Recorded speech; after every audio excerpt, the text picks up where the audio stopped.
Ah yes, the 1950s, the golden age in America. Well, not for everyone. The 50s were a time of immeasurable growth for America and for football. It was the decade that the NFL jumped Major League Baseball and became the country's #1 sport. But even though football took off in the 50s, it looked a lot different than it did today. If you think taunting is a problem in the modern game, wait till you see our last entry. 50s NFL that wouldn't fly today is coming up right after this. I know I talk about sports on this channel, but there's one thing I don't talk about enough. That's game. And let me tell you, before today, I had zero wallet game. Not lying, I've been carrying around loose credit cards and cash, just asking to lose it. But not anymore. Introducing the Ridge wallet. Look how sleek and compact this thing is. Fits in any pocket easily and holds your essentials, up to 12 cards and plenty of room for cash. Like anyone uses cash anymore. I love this thumb cutout here. It makes accessing my cards so much easier. There's over 30 colors and styles to choose from, including the one I have here, carbon fiber, and there's also burnt titanium. Plus, they come with a lifetime guarantee.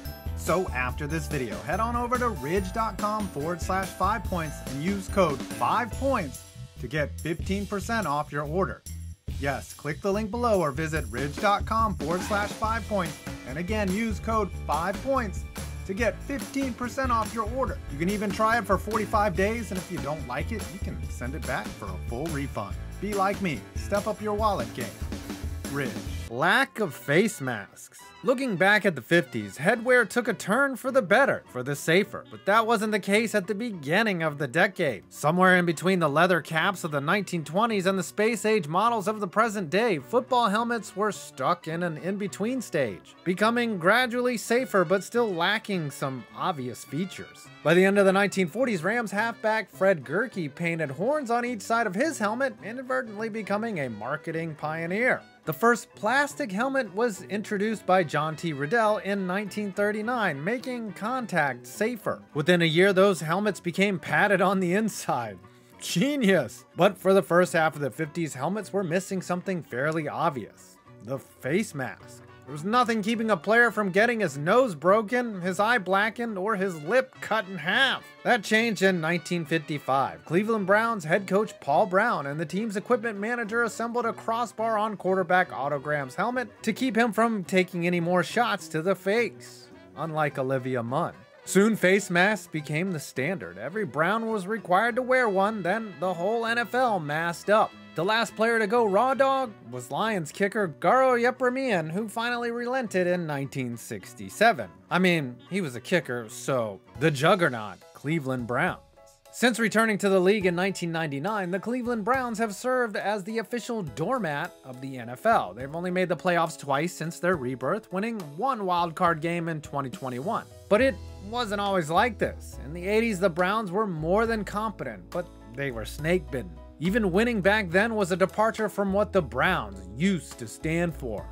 Just go back to the 50s, when the Browns were the best team the NFL had to offer. Yeah, I just said that. Led by Paul Brown, Cleveland won 4 straight AAFC championships prior to the league dissolving in 1949. Cleveland moved to the NFL, and despite outside skepticism, didn't miss a beat. The Browns, led by Otto Graham, made it to the NFL championship game each of its first 5 years in the league, winning it 3 times. That's impossible to imagine today. The Browns have become so synonymous with failure that their championship roots have dried up and turned into a factory of sadness. And yes, the Browns we are talking about in the 50s are actually today's Ravens. However, behind one of the league's greatest, most innovative minds, the Browns were once elite. But in the 50s, only one team stood in their way: the Detroit Lions. The Lions? Yes, the Detroit Lions. Are you fucking kidding me? Yep, the Browns and the Lions were the ruling class of the NFL in the 50s. Oh, how the mighty have fallen. We know the reason the Browns were good in the 50s. They were led by the best coach, the best quarterback, and the best running back in the game. So what about the Lions? What made them so special? Well, they had this guy, Bobby Lane. Before spending a couple years with the Chicago Bears and the New York Bulldogs, the Lions traded for Lane in 1950, right at the onset of the decade. Thanks to their new quarterback, the Detroit Lions repeated as NFL champs in 1952 and 1953, both victories against the Browns.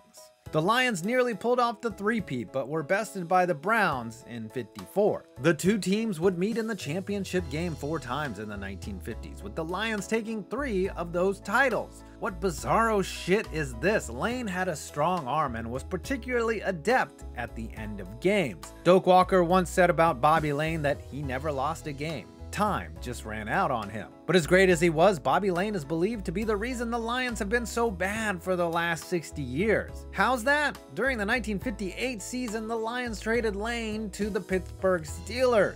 Lane was angry, and in response, he said that the Lions would not win again for 50 years. Well, he was right, and then some. Lack of playbooks. Before books, there was something called an oral tradition. Stories would be passed down from one generation to the next by word of mouth. Eventually, human beings realized it was better and more efficient to write these stories down. And all that led to Twitter somehow.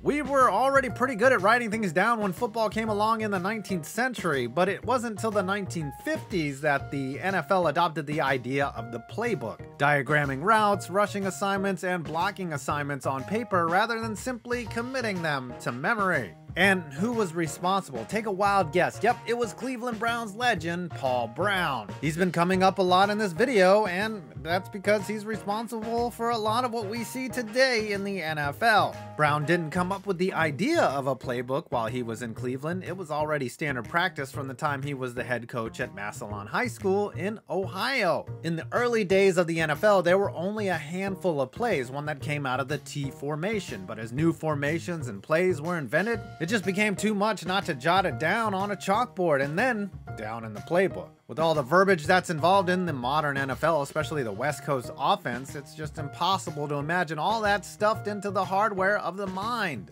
But maybe that's why Peyton Manning's forehead is so damn big. For a large portion of the 50s, teams were winging it, and Paul Brown changed that. No game film.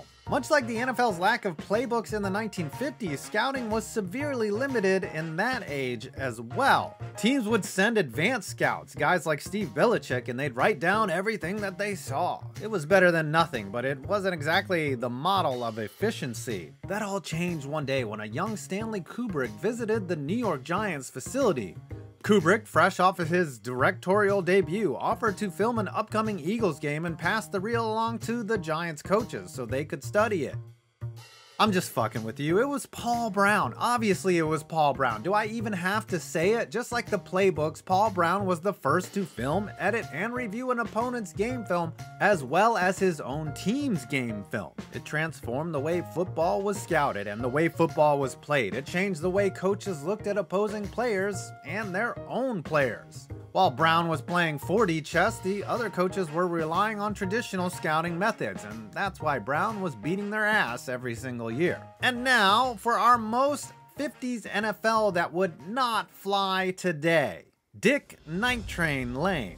Cowboys cornerback Trayvon Diggs intercepted 11 passes during a 17-game season in 2021. That's not the record. That's not even close. 41 years earlier, Raiders quarterback Lester Hayes picked off 13 passes in 16 games. That's not the record either. The record for most interceptions in a season came in 1952 by a 24-year-old rookie cornerback named Richard Lane, better known as Dick Lane, and even better known as Night Train Lane. Night Train picked off 14 passes in a 12-game season for the 1952 Los Angeles Rams. When I say that Night Train Lane wouldn't fly today, I mean it in one way specifically. The coverage and ball skills, those would certainly translate to today's NFL. However, if you were lucky enough to catch a ball in front of Night Train Lane, you were also very unlucky. Dick Lane once said that there's never been a good tackle in the history of the league. Below the eyebrows. And he meant that shit. Dude headhunted, he yanked, he clotheslined, he grabbed harder than a celebrity on Epstein Island. Lane was so menacing, he inspired a series of rules protecting offensive players. If it was bad then, you know how bad it would be now. Lane was the most vicious tackler in the NFL. As previously mentioned, face masks were an overall boost to player safety, but not when it came to Dick Lane. He used the face mask as a handle on a suitcase full of whoop ass. And when you look at his tape from the 1950s, Night Train Lane makes Vontaze Burfict look like a cuddle monster. Today's NFL, he would be flagged, he would be suspended, he would be fined until he was broke and then fined some more. He would hurt a lot of people's little feelings. And that's why Night Train Lane and so many other things just wouldn't fly in today's NFL. Well, I hope you enjoyed this video. Please leave a like, comment, and subscribe. I'm 5 Points Vids, and you made it to my next video.